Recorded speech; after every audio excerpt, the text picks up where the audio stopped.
হচ্ছে নিজ গাছে বিলম্ব ধরলো, অনেক মিষ্টি হবে। রাত্রে বৃষ্টি হওয়ার কারণে আজকে অনেক পরিষ্কার হয়ে গেছে, তোলাবারও পরিষ্কার। তাই বিলম্বগুলা পরিষ্কার করার জন্য হালকা পানি দিয়ে ধুয়ে নিচ্ছি। তারপর ধোয়া শেষ হওয়ার পরে চাকু দিয়ে কেটে নেব কুচি কুচি করে।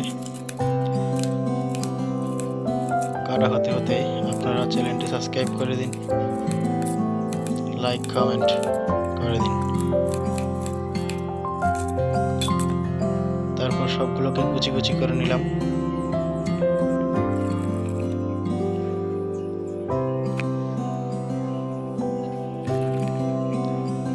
তারপর দিয়ে দিব লবণ, তারপর দিয়ে দিব 2 চামচ চিনি, তারপর হালকা মরিচ দিয়ে নেড়ে ছেড়ে দেব।